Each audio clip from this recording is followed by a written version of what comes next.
My name's David MABB. I'm the artist who is showing at Focal Point Gallery, and we have an exhibition here made of just 3 works. The first work's called Announcer in the big gallery, Gallery 1, and it's made out of 30 paintings, all constructed out of one book, which is the William Morris Kelmscott Chaucer. And it's a big book. It's got 540 pages. So I've taken 2 of the books and glued them all onto these 30 canvases in order.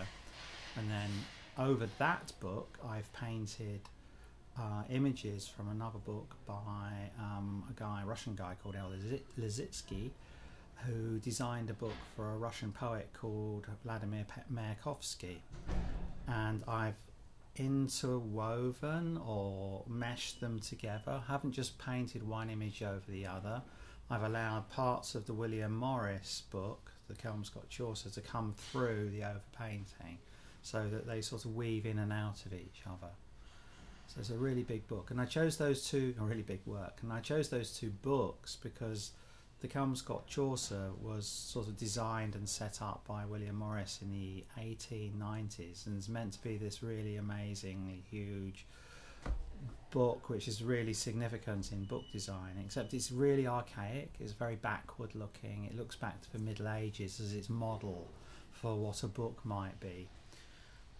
Whereas the Russians hated the past, they looked to the future, so they had a movement called Futurism, which became Constructivism after the Russian Revolution, and they were into jettisoning the past to create an ideal future, whereas Morris was looking to the past to try and recreate some ideal past some ideal future out of the past. So they looked in opposite directions. So what I've done is put those 2 things together to create something new.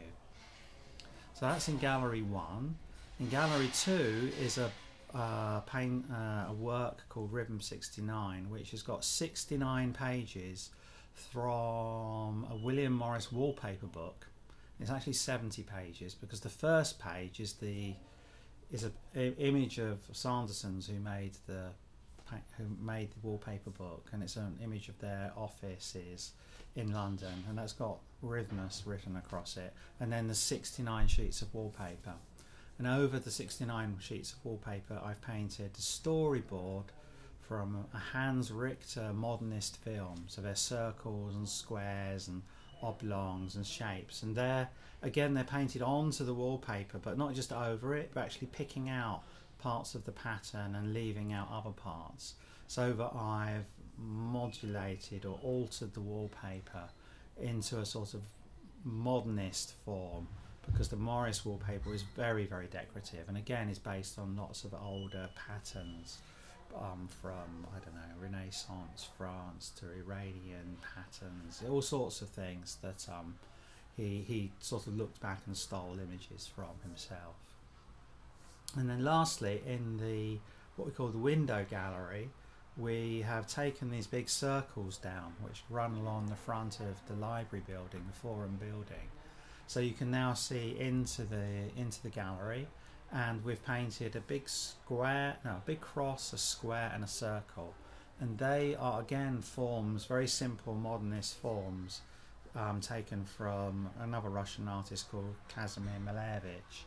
But what we've done is we've made them out of William Morris patterns. So there's the first one, the cross, is a Malevich cross, but it's completely built or constructed out of honeysuckle William Morris pattern. And you can the idea of these works is you can see them from the square. I mean, you can go up to them and look at them close, but really they're to be seen from outside. I was always thinking about the forum as being a library. So it's very much about thinking about this place as what do people come here for, what are they interested in, and create some sort of connection between the gallery and the library, in the sense that maybe people who are interested in books will pass through these books, but actually they're huge paintings and they're books opened up into space. You don't turn them anymore, you don't pick them up and turn the pages. What you do is you walk into a space and you're completely surrounded by them. William Morris is interesting. I first knew about him as almost as 2 different people, because I knew about him because of his wallpaper designs and textile designs, and they're very common in sort of middle class houses, and people who like arts and crafts still have their settees and curtains and wallpaper with William Morris, and they're very sort of comfortable, and people grow up with that.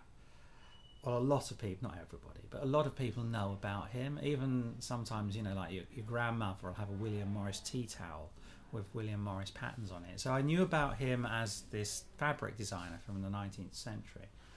And then I read another book called Romantic to Revolutionary, which was by an English historian called E.P. Thompson.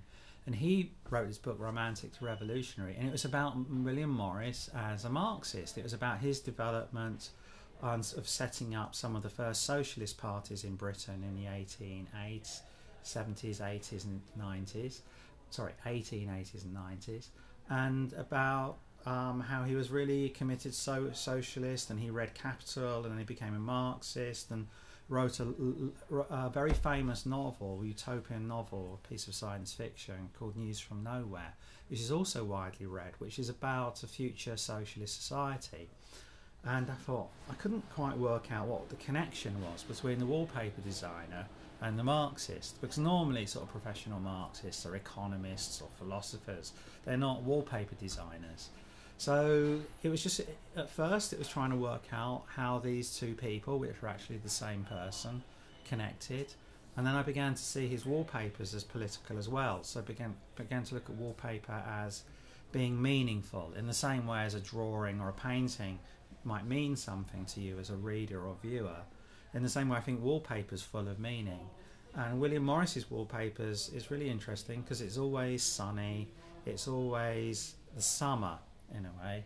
They've always got flowers or leaves or fruit. And you never see a William Morris wallpaper where the representation of nature, although highly stylized, it's never winter. It's never like twigs with nothing on them, like bare or cold, and it's almost like his utopian vision of society is completely constructed around the idea of nature, where everything's always flowering and fruiting. So again, you sort of see that the seasons, nature, as being used for an ideological purpose.